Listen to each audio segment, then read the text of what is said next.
everyone. Can we have our song, please? This is all about saying hello. In what languages do you say hello? Let's hear some. Hi. Right, if you like, don't sit. Let's just get moving a little.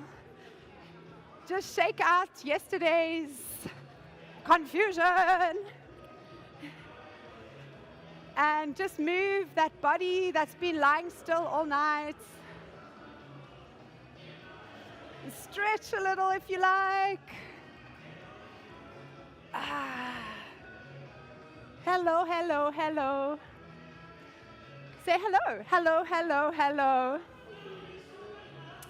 Hello, hello, hello.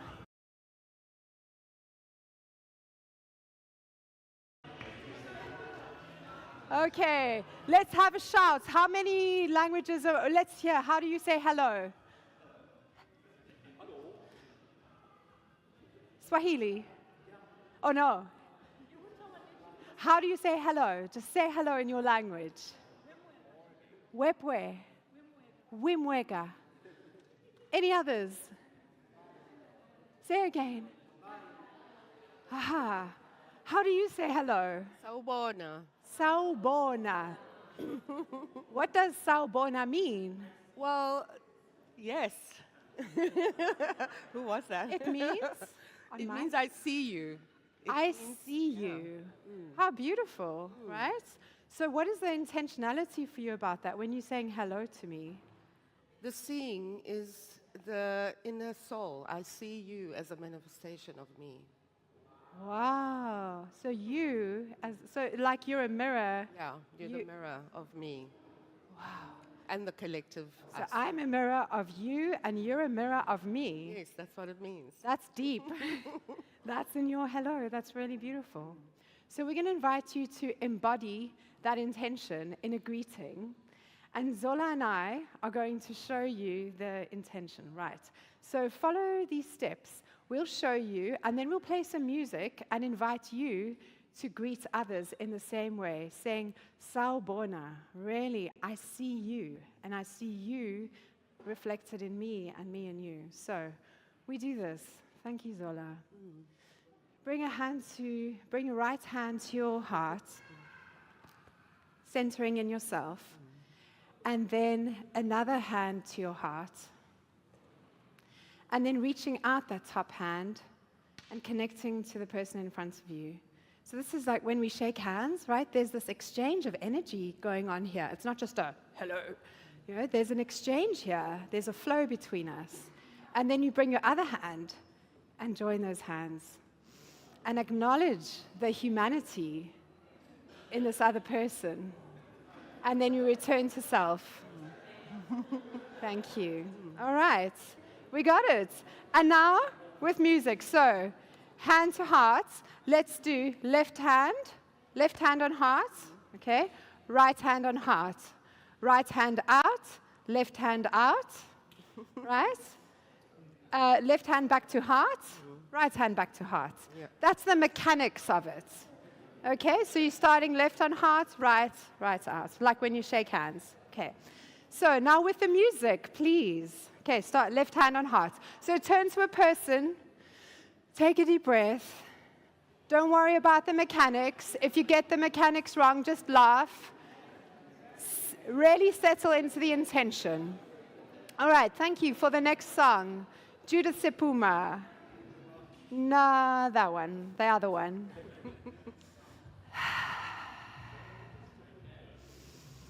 Right, no words, no words.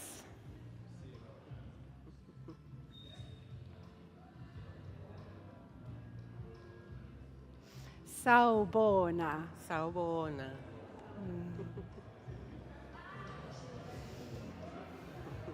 Thank you.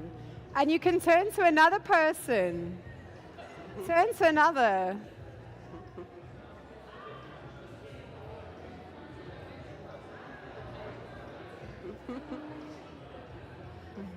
Me again.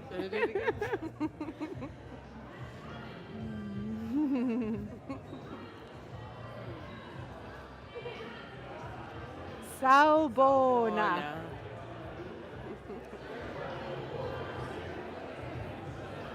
Lovely. Thank you. We don't have much time. I need mic there.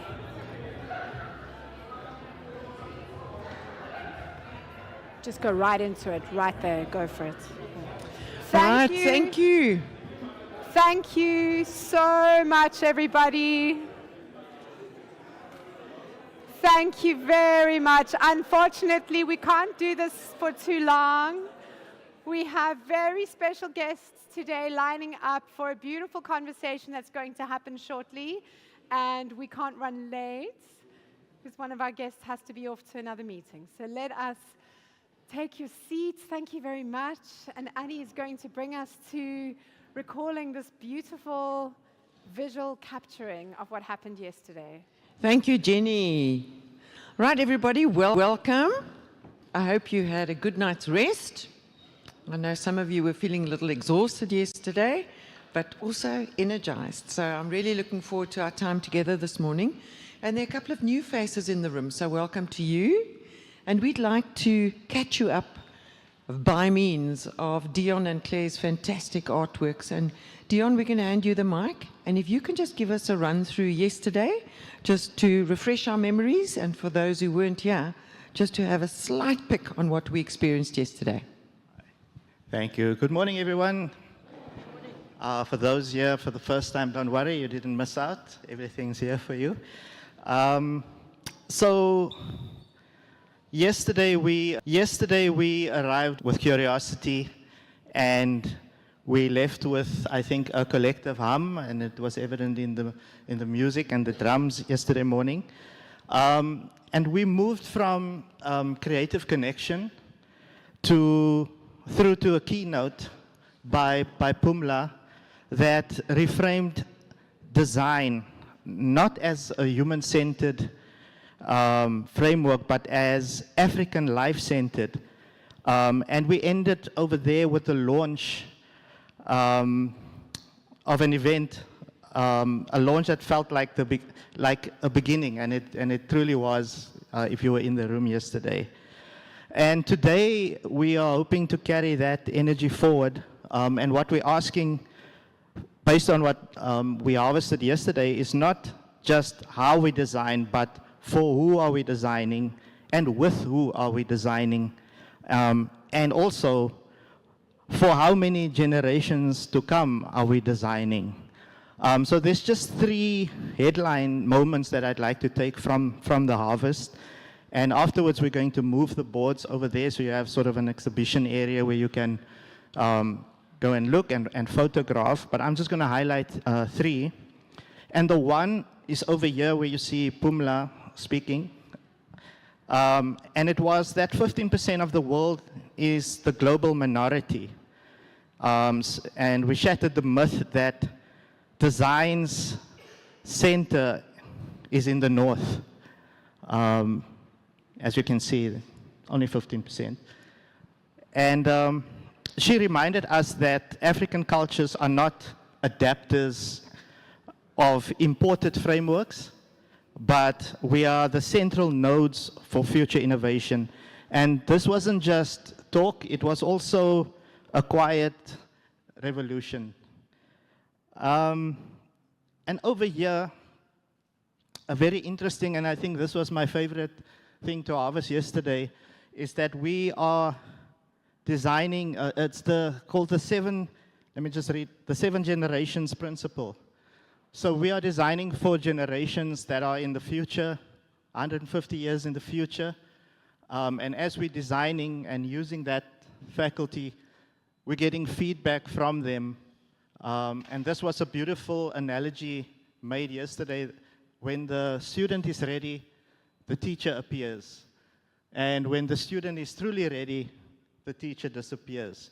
And I think that's the student that, or students of design that we all aspire to be, who designs for the future, for the year 2176, and get feedback from those invisible stakeholders now. It's like science fiction.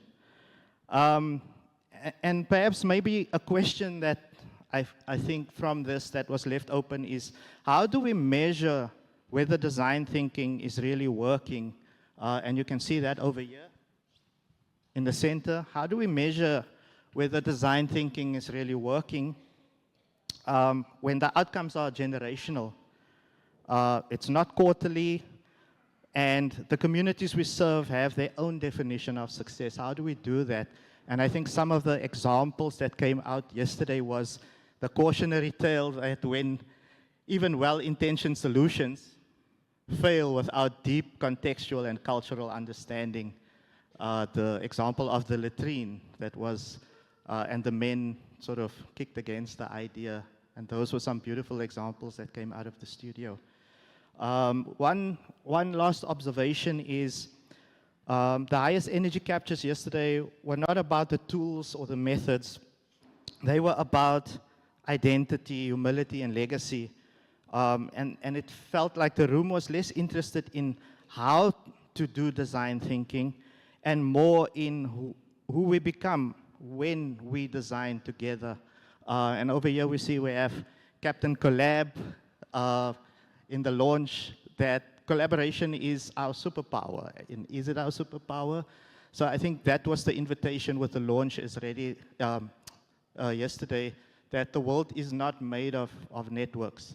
When we decentralize, we shift, and we bring in the power of human collaboration. So yeah, I'd just love to leave you with that.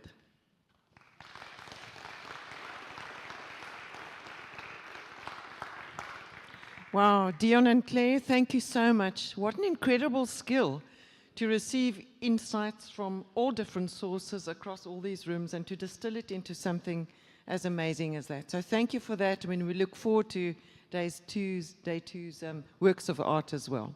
All right, I know we are under the pump with time. So this morning is about design thinking as pedagogy. And I'm really excited. We've got two very distinguished speakers with us. We're going to have a dialogue with them soon. But what I want just maybe to remind us that we fall under the umbrella of the University of Cape Town. And even though we might be 10 years old, how does design thinking stand its ground next to such established disciplines such as the sciences and the humanities, etc.? And then I think even more importantly, what are those graduate attributes that we want to instill in our students as they go out into the big, wild, complex world?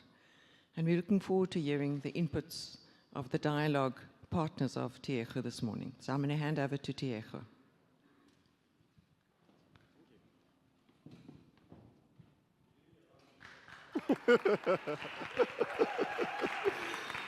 Okay. So good morning, everyone. And this dialogue isn't something that I can do on my own. So I'd like to welcome to the stage Kasturi, Janice, and also Joseph Kembel. And we're going to just welcome and introduce them from here, comfortably on the stage. But we're quite excited to get into the conversation about the role of design thinking, education, as a transformative pedagogy in higher education and society. Can we please give them a very big round of applause?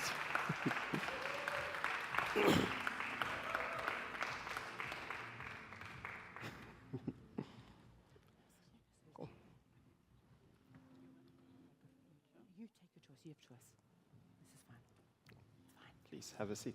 I'll walk out the way.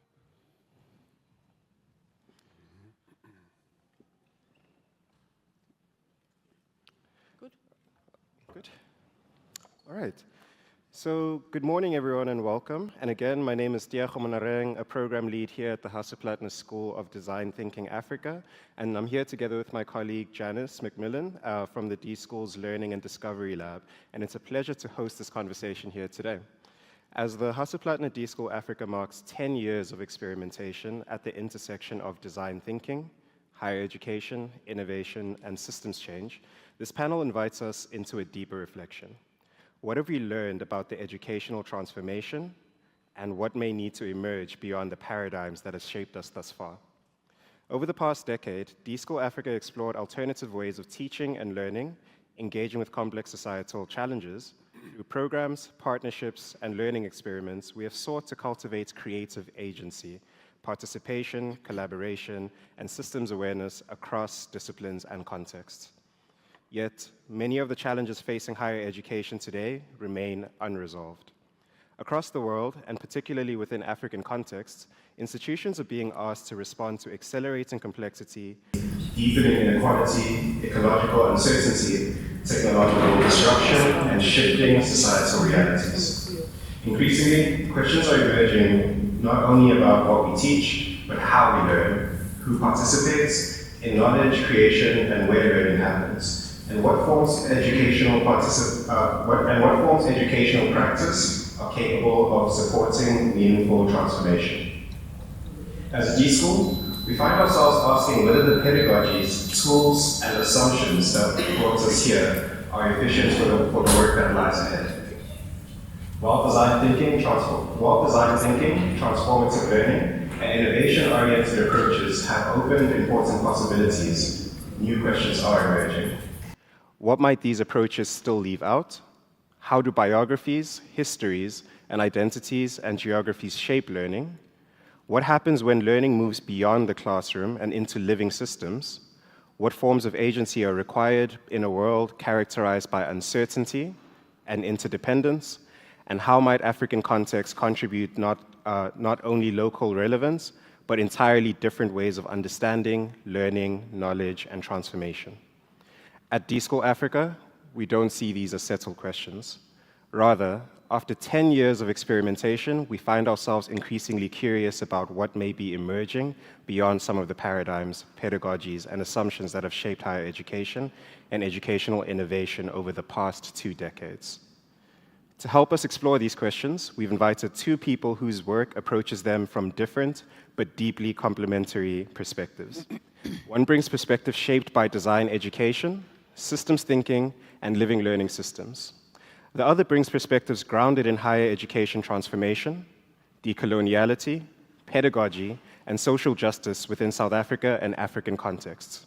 Together, they invite us to think across questions of learning and being, systems and place, innovation and transformation, and ultimately, what higher education might need to become in the years ahead. To introduce our guests and help situate today's discussion with broader questions of pedagogy, transformation, and higher education, I'd like to hand over to my colleague Janice McMillan. Thank you, Janice. Thank you, Tiego, very much. So, colleagues, it's a real pleasure to be sitting on the stage here today with the speakers as they are. And one of the reasons for me why this conversation is so timely is it sits at the intersection of several questions that educators and universities are thinking and grappling with, as Tiego alluded to. We're also at a particular place in terms of thinking about the university and broader society, in which it's located, but perhaps not only located but anchored. Institutions are anchored in a particular place with a particular history. At a recent conference on community engagement, which is a field I've worked in for most of my life, the keynote speakers there were very, very provocative. What they asked us to do is to recognize the call for cultivating humanity in higher education, to understand the importance of place, to acknowledge what they call epistemicide, or the downplaying, even erosion and eradication of indigenous ways of knowing. And perhaps for me most powerful, and things like Paula's presentation yesterday, this notion of beware of shrinking imagination. Stressing the importance actually at that conference of design and the humanities in higher education. So linked to our convener yesterday, Pumla, I'm not sure if she's here today, but I was really moved by her presentation. And she spoke about radical imagining and plural epistemologies, both, as I understood it, as counters to many of the terms that we use a D prefix in front of it, as a way to try and undo processes and terms that have done historical harm and in many ways continue to do so. And she also reminded us of the near extinction of one of our indigenous languages, of the Tru people, and Katarina, who's the last living member of the Tru people who speak the language. I would just like to give a brief shout out to my colleagues in SILT, who actually developed a MOOC, a massive open online course with Mark Solms at UCT called What is a Mind? And they went to actually interview Katarina about her language and her history. I think it was an important point that Pumla made yesterday. So these are very, very important issues to consider, and they link us as framing for this conversation today. So just to join on to what Tiego asked is, how do we move beyond educational models that primarily transmit knowledge towards approaches that cultivate agency, participation, criticality, and collective responsibility? What might it mean for universities not simply to be transformational institutions, but transformative institutions, capable of contributing to deeper forms of social and systemic change? And with this framing, how does it consider relationships within the broader communities in which it is located? I'm going to move to our two speakers now to help us explore these questions. We are joined by two folks whose work offers distinctly, as Tiego said, distinct yet highly complementary perspectives on the topic. Our first speaker, I'll introduce both and then I'll come back to you, Joseph. Our first speaker is Joseph Kembel. Joseph is an educator, entrepreneur, global advisor, and co-founder of the Stanford d.school. His work has spanned design education, innovation, institutional experimentation, and more recently, the development of living learning systems. Joseph brings a broad and philosophical perspective shaped by decades of working, exploring how people, organizations, and communities learn, adapt, and navigate complexity. We've invited Joseph to help us think at the level of the systems, learning emergence, and institutional imagination. His recent work with us at the d.school has been enlightening and inspiring. Following Joseph, we will hear from Professor Kasturi Behari-Leak, who's the Dean of the Center for Higher Education at UCT, and someone who I've known many years and actually work quite closely with, so I have a deep appreciation for your work, Kasturi. Kasturi's work is deeply grounded in questions of pedagogy, decoloniality, epistemic justice, transformation, and higher education within South Africa and the Global South. Her perspective helps and challenges us to situate questions of educational futures with place, history, power, identity, and practice, asking what transformation requires within the realities of South Africa and African higher education, and linked to this, what kinds of educational leadership are needed. And that's an area that Kasturi has really showed me a lot about educational leadership in this space. So together, Joseph and Kasturi offer us an opportunity to think across systems in place, across experimentation and institutional transformation, and across global and local perspectives on the future of higher education. So to Joseph and Kasturi, thank you very much for taking time to join us in this panel discussion with Tiego and I. So I'm going to just start with asking both Joseph and Kasturi to give us an initial reflection. And we asked them for an image, a visual, that would capture that reflection, and we will show that visual now. So Joseph, please share and tell us more about the image. I'm not sure if it's coming on the screen yet. Tell us about the image you brought with you, and tell us about a key moment, experience, or question that has shaped the work you are stewarding today. And I'm just checking whether our visual will come on the screen. Thank you, Joseph. Are we here? Over to Oh, you. wow, cool. Hi, everyone. Was it Sal Buono? I love that one. It's great to be here, Janice and Tiego and Kasturi. I don't know if all of you had a chance to listen to Kasturi's inaugural lecture. Was it last week? It was my first time of getting a chance to witness who I was going to be in conversation with up here. And like you opened with ritual, you spoke about your experience, and I was just taken by the power of your presence. And so I'm grateful to be here with you. Yeah.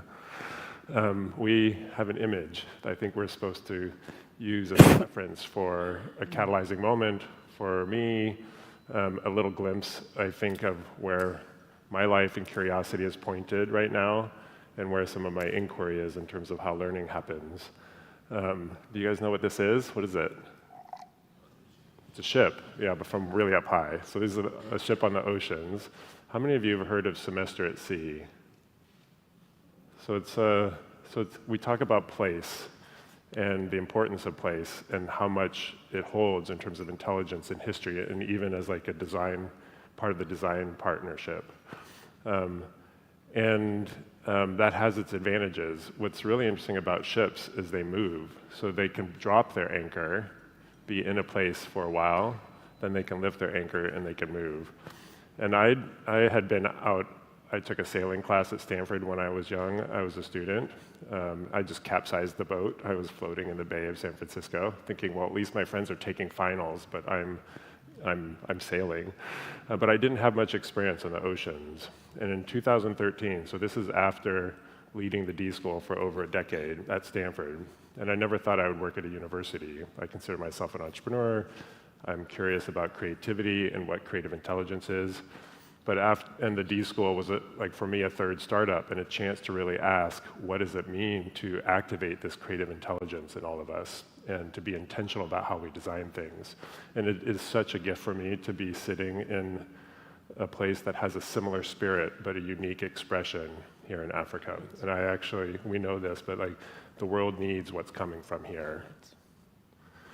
And so in 2013, I took a leave.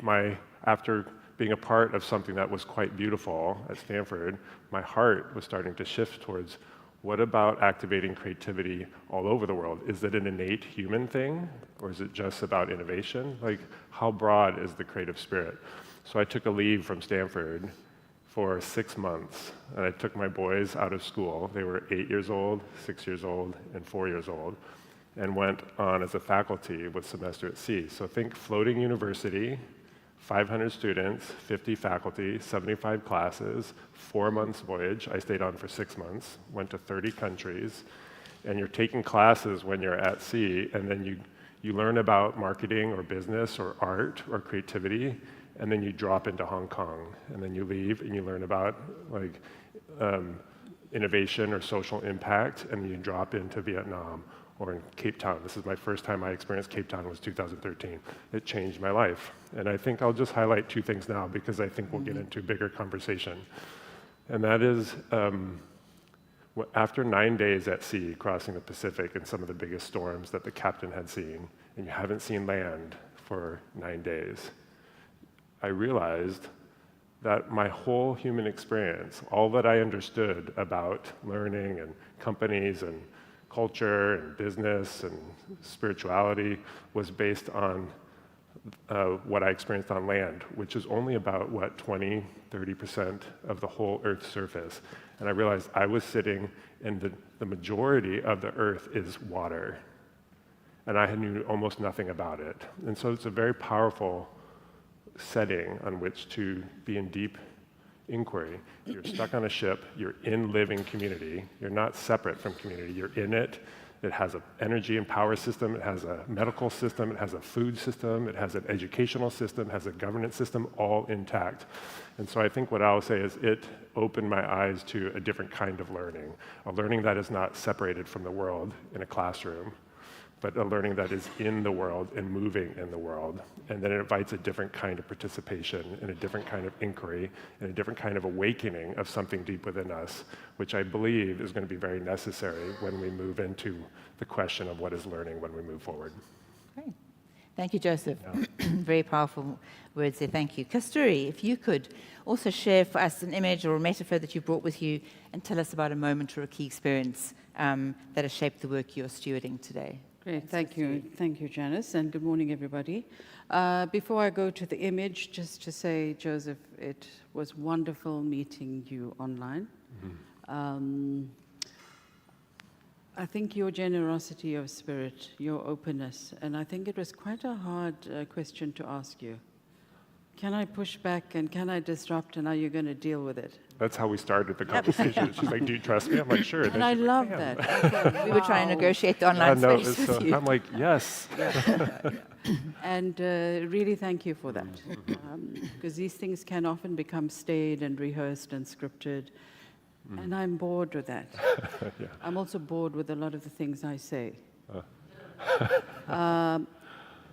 Want to be challenged, you know? It feels like a new, an opening. And you have just the right kind of mind, and I don't know you that well, right kind of mind and heart for that. So thank you. Thank you. So I'm sharing with you the metaphor of the banyan tree. On a visit to Mauritius last year, I stumbled upon this on a guided tour. Very interesting that its branches become roots, and then the roots become branches. So it grows through connection, reciprocity, and continual regeneration. So in much the same way, if I have to think about the metaphor of the tree synonymously with the university, I would say that this completely disrupts the conventional hierarchies as we know it. So the future university might need to become less of a hierarchy of expertise and more of a living learning system, where knowledge, being, and power and the future are continually reimagined together. In this way, the banyan represents an alternative imaginary. And I think imagination is really important in our world, especially in the design world, if we're connecting to creativity. And from the harvesting I heard this morning, it is really inspiring. I think, you know, the fact that you gather together this 10-year moment to kind of reflect, introspect, and ask difficult questions about what the next 10 years might look like is not easy. It's a deep moment, and I hope you recognize that. Just what you harvested yesterday indeed is going to the nub of the question around the world, you know? Can we do same old, and just dress it up differently? Or are the tools, interventions, etc., really addressing the grand challenges of the time? And if not, how might we reimagine that, right? How might that become something different? So just to witness that and to acknowledge that for the design thinking fraternity, maternity, paternity, yeah. So the banyan tree is also not strong because of its trunk alone, right?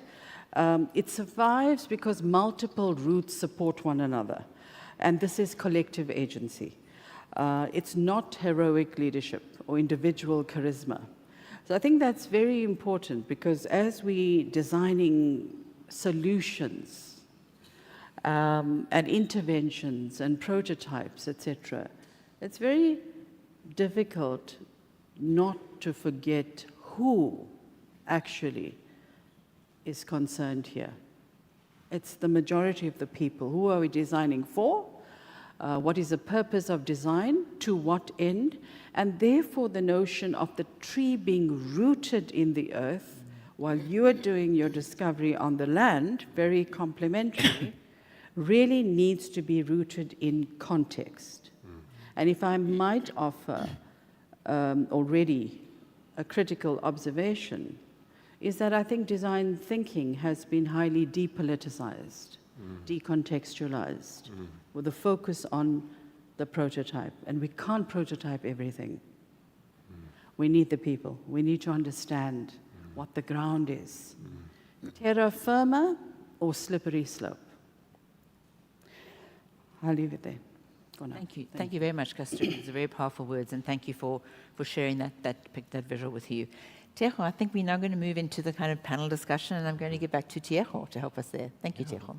So Joseph and Kasturi, both of you seem to be arriving at this conversation from journeys that have involved a significant shift in your perspectives. And as we begin to reflect on where you find yourselves today, I'm kind of curious about what assumptions, certainties, and ways of thinking you've had to let go, and what new questions and commitments and ways of being are taking its place. So for Joseph specifically, I'd like to know that looking back across your journey, what was the most important assumption about learning or change that you had to let go of? And what did you begin to see instead that continues to shape your work today? Just one. Just kidding. Well, what showed up for me right when you were speaking that was, I remember when I was really young, I was captivated by like the creative moment when like something emerges that wasn't there before. And it wasn't until I was sitting in an engineering or design class at Stanford, and I didn't know what colleges were because my parents didn't go to college, but I ended up at Stanford.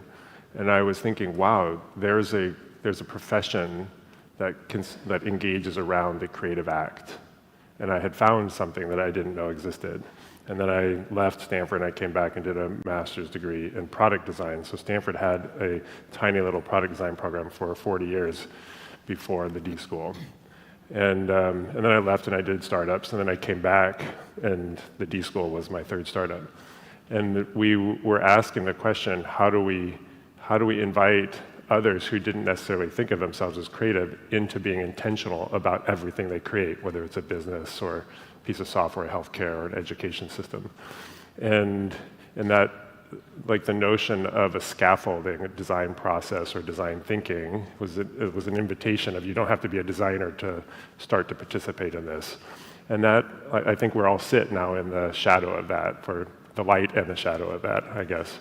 For me, what I found amazing is for those who hadn't necessarily stumbled into a way of working that was oriented off of life or humans or relationship, or they were always thinking about the solutions as opposed to trying something, it activated something in them and it shifted their identity and they started to see themselves as creative in whatever they do. The unexpected thing for me was so there's this creative spirit and moving in an intuitive way that's an essential thing, but it's intangible. Then we put this scaffolding, this process in place that people can participate in, hopefully to activate this creative spirit. But what ended up happening is that happened for many people, but what ended up being dominant is we just took the process and optimized the process and enacted the rules and then thought that was the thing. And for some people, it unlocked something deep within them, and other people it became just another procedure, another way to do the very thing they were always doing, whether it was hierarchical or product development. That surprised me. That surprised me. And I don't think that's unique to design thinking. I think that's what we as humans, at least in this era of human history, do. Whether it's religion has a spiritual truth, but we institutionalize it, we make rules about it, and then we enact it, and then we wonder, we confuse the enactment with the essential truth. And so I think for whatever reason, we've moved to our minds and are trapped there. And then we hold on to the tangible thing and we miss that which is hard to see. Our sciences say the same thing. We measure what we can perceive as opposed to that which we can't. And if I had to say one thing that we're shifting into is to recognize that all things emerge from the place of stillness and void and that which we can't see. In fact, some of the most powerful things of value are that which exists between things, relationships between people, between me and my interior nature, between me and the living systems, between me and the oceans, between me and my ideas, between me and the universities. And I think we're going to shift into a place to be invited in to ask the question, how do we work with something that feels so invisible, but it's from which everything emerges? And so I've had to let go of the notion that a kind of method will take you there. It can scaffold you to try on behaviors that might activate something deep. But at some point, the methods won't take you any farther, whether it's your spiritual journey, a learning journey, a creative journey, a knowledge journey. And then you're kind of out in the open oceans, metaphorically. And it asks the questions, do you dare step beyond everything you know to lean on something deep within you, to uncover the wisdom you have within, and then start to move from that place? And I think when we do that, we move, something more powerful moves through us. Mm-hmm. And then we get to participate with others who are doing the same thing, and then we're part of a larger symphony of the kind of co-creation that I believe we need now. And but that's quite a journey, and then you find yourself on no ground to stand on because everything that you lent on for your confidence and security is gone. But then you find yourself buoyant from a very different place. And so that's the thing I feel is actually held in, and I'm an outsider, so I don't know, but I feel it in the wisdom that's held in the people in this land. You know something about interdependence. I think it was Archbishop was on a ship in 2013. That's when I first heard Ubuntu. And Mugende has also been reminding me of Ubuntu and Sabono.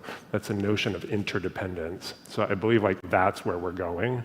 But I had to let go of a lot of things in order to find myself in that place. Oh, thank you, Joseph.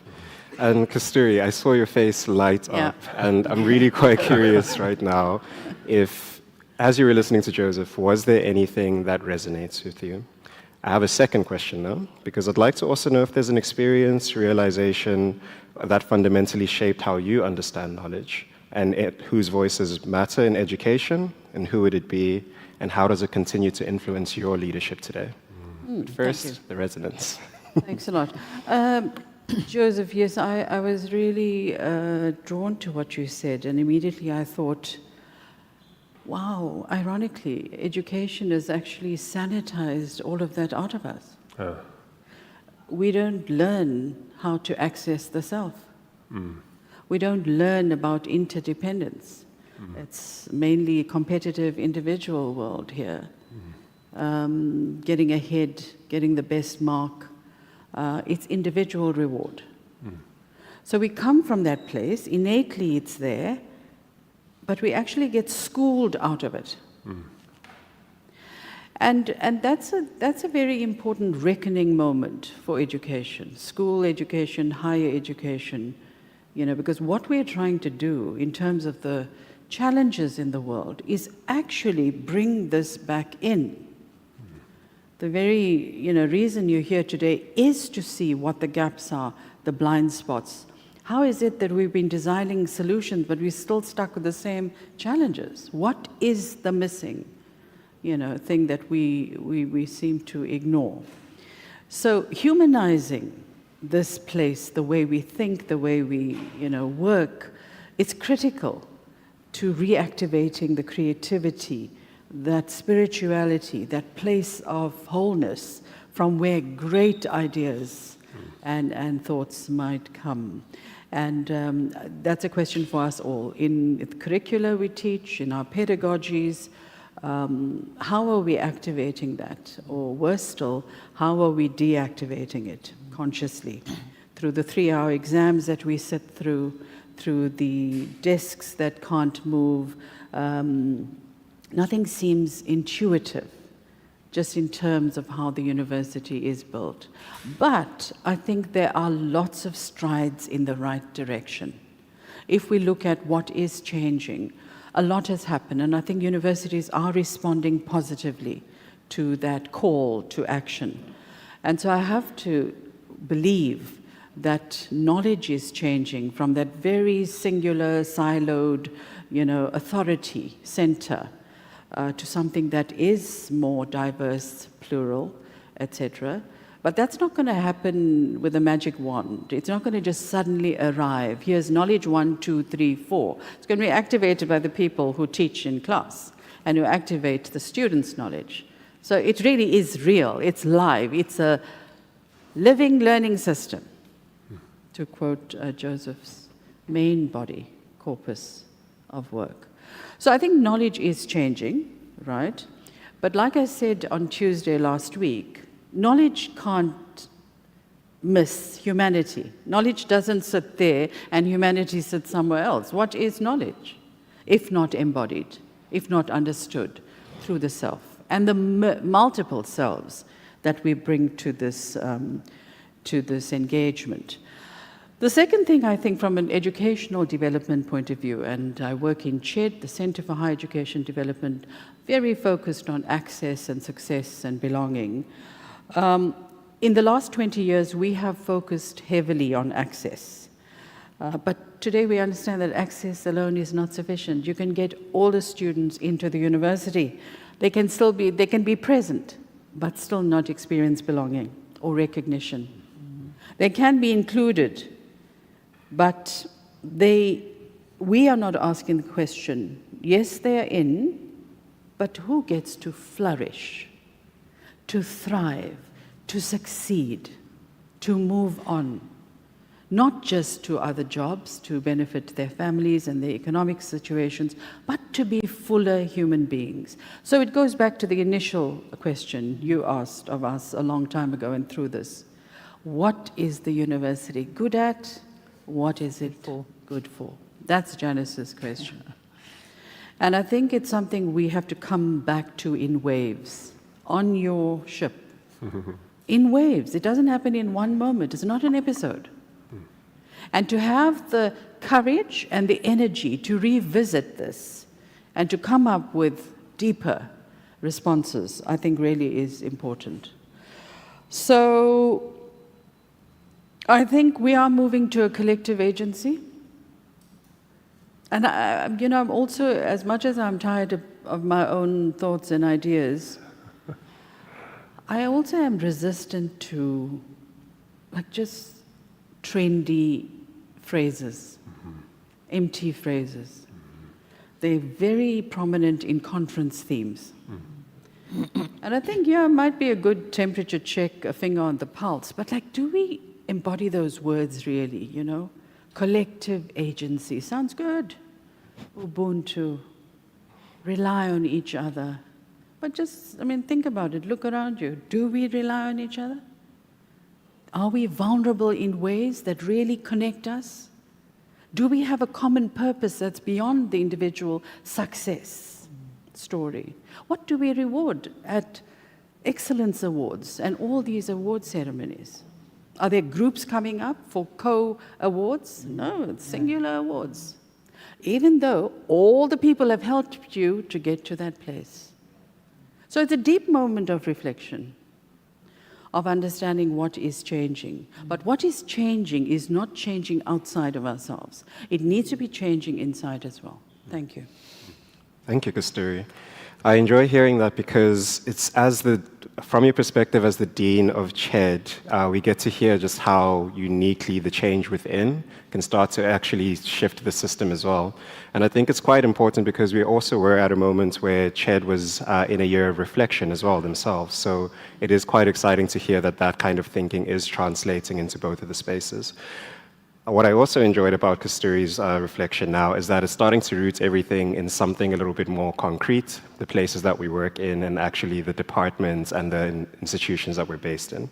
So over the past 2 decades, design thinking and transformative pedagogies, academic development and education innovation have opened up important questions within higher education. And at the same time, many of the challenges that motivated these approaches remain unresolved. So Joseph, you suggested that living learning systems emerge from recognizing institutions, both traditional in education and aspects of design thinking. Can you share a concrete example of a living learning system and what it makes possible that more conventional education approaches often struggle to cultivate, particularly in relation to complexity, participation, and collective learning? Beautiful. That language was just coming recently, living learning systems, as an inquiry of like, well, what do we call the kind of learning that moves through us in a more alive way? I'm experimenting this fall. I'll be back on the ship, so September through December, and semester at sea is needing a whole new kind of core experience. They have all those classes and all those faculty and all those students having those transformative experiences, but the one class they teach in the middle, they're wanting to rethink.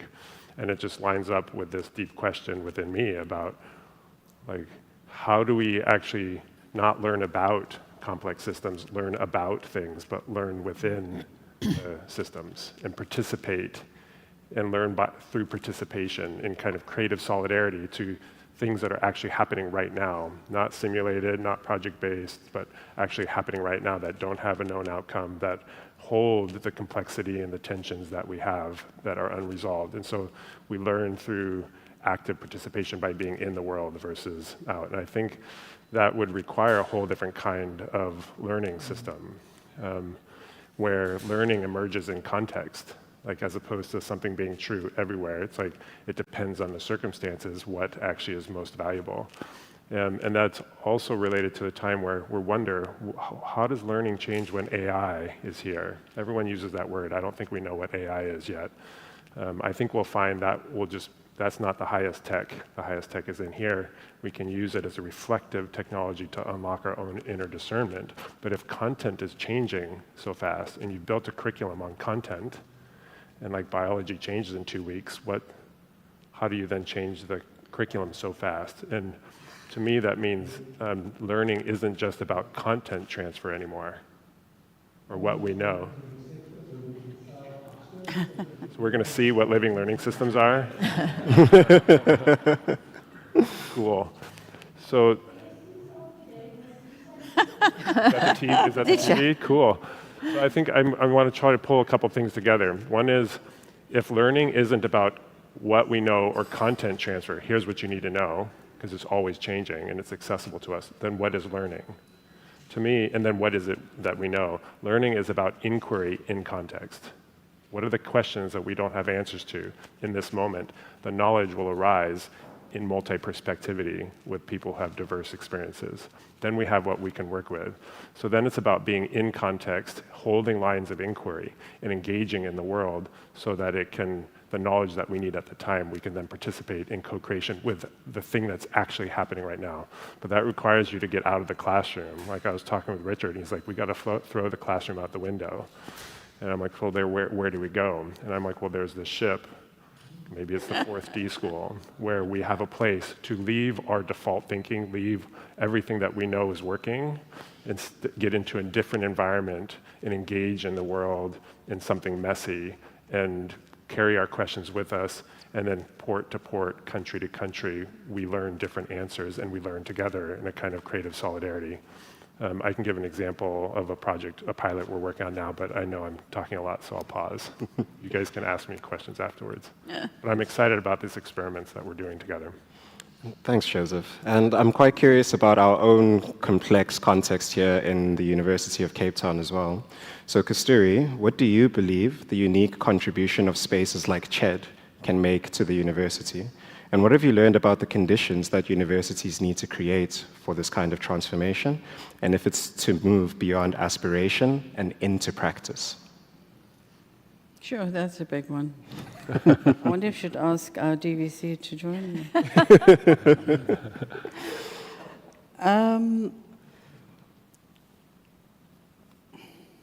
So I think that CHED is a really interesting place and space. Its work in its diverse forms, well, its mission is focused on transformation. How we understand transformation might be slightly different today compared to the 1994 moment, and maybe more easily understood as change. But again, change needs to be contextualized. I think CHED, the heart, the head, the hand of CHED are all there to support the academic project. I think it also is there to support the social project, because the academic and social don't live apart. In supporting through pedagogies that are not focused on time management, lesson planning, content, and sequencing, we have a chance to really engage with the learners and their context and what they bring in. I don't think that's unique to CHED. I think most teachers, university teachers, are aware of the need to do that specifically. How to engage learners in ways that are not clinical, for want of a better word, so that you can bring more heart in through your examples, etc., etc. But transformation is sometimes confused with innovation. And I think innovation and entrepreneurship are really important challenges for us in this time, but we have to manage that well. And I wonder if CHED, is the place where we can offer that kind of thought leadership. We're kind of inside and outside at the same time, right? We're supporting the academic project. We're very much involved in teaching, learning, etc. But it can't be to the extent that we can't stand back and say, whoa, let's just, think about this again. So transformation is not a workshop. It's not a policy. It's not an event, right? It's a long-term cultural project. And we can transform in the universities on so many different levels. Just in how we greet, what we eat at university, how we engage, and how we teach, etc. So it's really multifaceted. Now, over the past 20 years, we've been very good at transforming things in the university. Programs, curricula, leadership, student success. We have innovation hubs, every hub that we can think of. But really the question is, what are we hubbing for?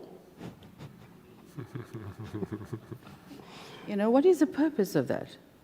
Where's it getting us? We're into impact and immeasurables, but to what end? Is the world becoming a better place? Are we having better conversations at home? Are your children in a better place to tackle the challenges? What is the measurable? The number of A's, the number of certificates, how well you graduate, and which company you get to work at? That is really the question that needs to be at the hub of all the hubs. Yeah? We need to redirect. We need to think really deeply about our purpose and what we're doing here on taxpayers' money. Yeah. Thank you. Hubbing for hubbing's sake.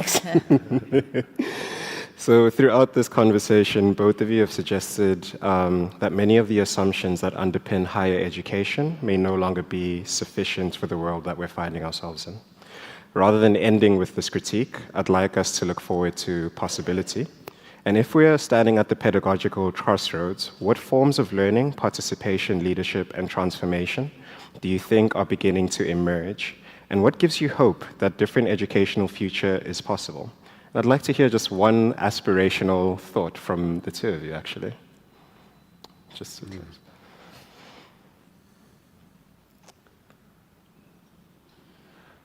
well, I maybe two halves to one thought.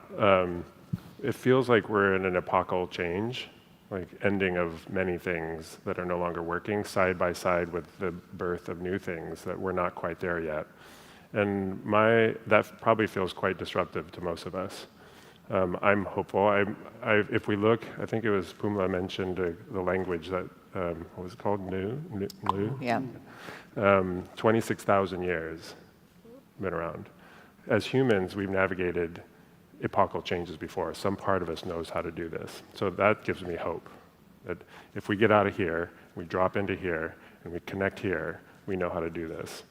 The second is, if you ask the question, where did universities come from? Like, we're talking about changing something within one thread. Like, back out, where did that thread come from? It's a longer conversation.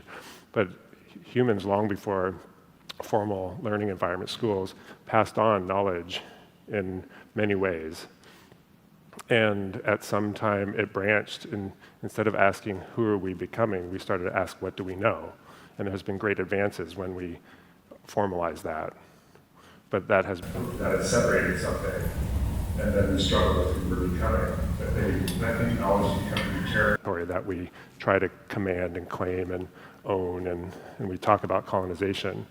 So you mentioned the need for kind of coming together again. So this notion of how do we weave together an inquiry of who we are. Who am I uniquely? I'm an identical twin. We have twins here also. The world couldn't tell me apart from my brother. That was very confusing for me. But I know deep inside I'm different and unique. So but we all are. When I sit in that most uniqueness, I am one with everyone else. And so like from that place, if I become who I am uniquely, but Kasturi does too, and Janice does too, and Tiego, and all of us, then there's a different kind of web of flourishing and dimensionality. Our essential unity comes from our dimensionality, not anything else. And so I think when we bring that deep inquiry of who am I becoming, who are you, I see you as fundamentally different but one with me, then we're participating in something else. And if we can weave that kind of becoming with what we are, the knowledge of what we are continuing to unfold and participate in co-creation, there's a different kind of braid. And I think that then the world starts to reintegrate as opposed to disintegrate. And then all the differences no longer are fragmentations, they're a beautiful prismatics of a completely different kind of world. But we don't realize even thinking is a form of separating this or that. So I think we're going to be asked to drop into deeper ways of knowing so that we can hold this essential unity and also have diverse flourishing is not as something threatening. So it gives me great hope we know how to do this. And if there's any place that knows how to do this, it's here. I think there was a word you used as similar to my thoughts on this, that we're on the cusp of something enormous. great. How might we enter that moment in the full knowing, thinking, being selves? I also have to force myself to de-romanticize it, though. For many of us, it's a luxury, privilege, to have time to think. Being means something very different when there's no food, when living conditions are not optimal. So our position, D.school Africa, I think, is not just another name. The location is very important. Back to the banyan tree. Where are the roots? Where are the branches, the trunk? Right? And even if it started at Stanford, its branches are certainly all over the world. How do we bring the difference and similarity together as an alchemy to produce something unique, something that has an imprint for all of us, without marking difference in ways that we have been taught to? And I think that that is hopeful. My children remind me that, I shouldn't say it here, but the attrition, the old people will go, and new worlds will come into being. They just have to have patience. That's when they get irritated with us at home. So that's, cycle is also continuous. How do we bring the new forms in? And they're not always going to come through the Gen Zs or the Gen Alphas, and I don't know what other Gen, where are we now? I have no idea. Alpha was the last that I counted. We have got to make the changes right now, right here. Not waiting for the next generation. We are part of that evolution. And that is hopeful. That is an opportunity. Thank you. Thank you. So I've chatted about, so the key word that also emerged was precipice. We're on the precipice of something new. And I'd spoken about this idea with Janice a few times, where it feels like we're in an ongoing rehearsal, where we're kind of practicing for the future today. This convening is also that practicing for the future today. We're going to introduce all of these new ideas and all of these new propositions of how the future should be, but we will get a chance to practice this through conversation and through further dialogue. I'd like to welcome Janice just to close us off with a few questions for the audience. You guys can continue to engage each other and all of us with these questions as well. But Janice, over to you. Thank you, Tiego. Thanks very much. And thank you to Kasturi and Joseph for those amazing kind of thoughts and reflections. I mean, I pick up a few things. Kasturi, a notion of presence versus belonging, to me was such a powerful kind of differentiation, which speaks so much to our context. And Joseph, your notion of kind of intentionality and scaffolding in our learning experience is really important. So we don't have a lot of time for a lot of questions from the audience, but just to sort of end off with maybe some reflections and a couple of questions that you can sit with maybe, is we spent the conversation exploring what might be ending and what might be emerging. We've considered questions about whose voice, whose knowledge matters. We've reflected back and looked forward simultaneously. And we've created a space for dialogue and critical engagement. So we'd like to now offer an opportunity for you as the audience. I was going to say into the conversation, but I think we're out of time. I need to get some indication from others. I think we're out of time. But perhaps rather than questions alone, we'd like you to just sit for a moment, and we invite you to think about a resonance. What resonated with you? What was the tension for you in the conversation that you heard? And tensions aren't necessarily bad. What was the challenge that came up? And again, it's not necessarily bad. What challenged you? What was a possibility that you heard in the conversation, and what might we do with that? And a question that is now alive for you. So what are you noticing? What are you feeling? Not just noticing in your head, what are you feeling in your heart? What are you sensing is possible? Perhaps something has moved you, called you on to offer into the dialogue. So I think if we can just sit for a minute and kind of think about those resonances, and I think there'll be opportunity after the session to kind of pick up the conversation. Tiego, am I right with that? But I don't know if we've got a minute for Kasturi and Joseph just to have one little last statement. Are you okay with that? Mm-hmm. Yeah. What do you asking? Just one last reflection as we end off. That I share and Yeah, that Kasturi shares? Kasturi. It's a short one.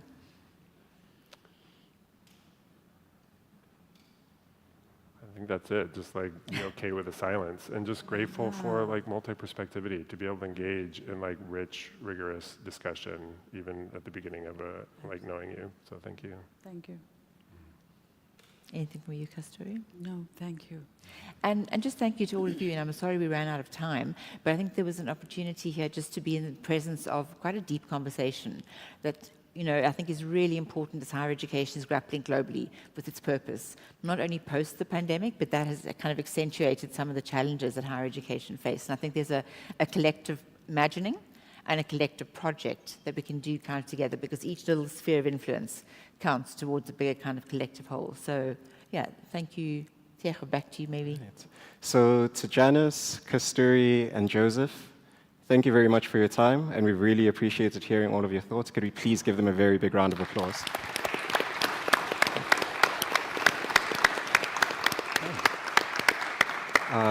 Annie, back to you. And to Tiego too for holding us. Yeah, can you give me a round of applause? Thank you very much, guys. I think an invitation to you all is, if there are any questions that you wish you could get to ask, could we please maybe put them up on Event Mobi, and it's on the actual chat, and you guys can also just ask the questions there, and we'll see which responses that we could get to. But thank you very much for your time, everyone.